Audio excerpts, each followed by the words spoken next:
যে স্ত্রী তার স্বামীর মনে কষ্ট দেয়, তার জীবনে মারাত্মক 3টি বিপদ আসবেই আসবে, কেউ সেই বিপদ থেকে তাকে রক্ষা করতে পারবে না। এই কথাগুলি আমার নয়, বলেছেন মুহাম্মদ সাল্লাল্লাহু আলাইহি ওয়াসাল্লাম। বুখারী, মুসলিম, আবু দাউদ, নাসাই, সিয়াসিত্তার অনেকগুলি কিতাবের মধ্যে এসেছে স্বামীর মর্যাদা ইসলাম কতটুকু দিয়েছে। শুধুমাত্র জাস্ট একটা হাদিসের দিকে অবলোকন করলেই আপনি বুঝতে পারবেন। রাসূল করিম সাল্লাল্লাহু আলাইহি ওয়াসাল্লাম বলেছেন, স্বামীর পায়ের নিচে স্ত্রীর জন্য জান্নাত রাখা হয়েছে। কোন স্বামী যদি কোন স্ত্রীর উপরে নারাজ থাকে, আর ওই স্ত্রী তাহাজ্জুদ পড়লো, নফল নামাজ পড়লো, রোজা রাখলো, কাবা শরীফ ধরে আল্লাহর কাছে কান্নাকাটি করে মাপ চাইলো, কিন্তু স্বামীর হক আদায় করলো না, আপনি এই কথা বিশ্বাস রাখেন যে আপনি কখনো আল্লাহর জান্নাতে যেতে পারবেন না। আর যার উপরে তার স্বামী খুশি থাকে, স্ত্রীর মৃত্যুর পরে স্বামী যদি বলে আমি আমার স্ত্রীর উপরে অত্যন্ত খুশি, আল্লাহ পাক শুধুমাত্র জাস্ট এই কথার কারণে আপনাকে জান্নাত দিয়ে দিতে পারে। সুবহানাল্লাহি ওয়া বিহামদিহি, সুবহানাল্লাহিল আযীম। আমাদের মডার্ন সোসাইটিতে স্বামীদেরকে মর্যাদা দিতে চায় না। পৃথিবী যত আধুনিক হচ্ছে,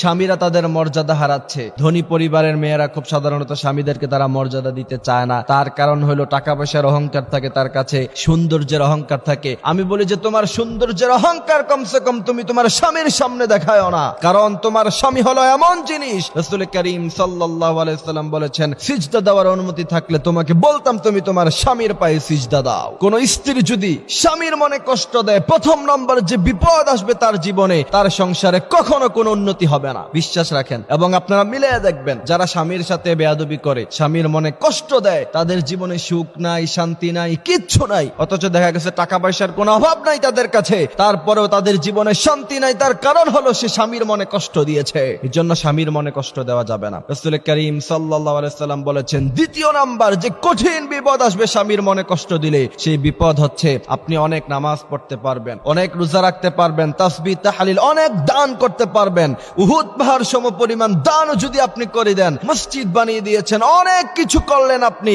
কিন্তু আপনি স্বামীর মনে কষ্ট দিয়েছেন। রাসূল করিম সাল্লাল্লাহু আলাইহি ওয়াসাল্লাম বলেছেন, তুমি কবরে যাবা, তোমার জন্য জাহান্নাম চালু হয়ে যাবে।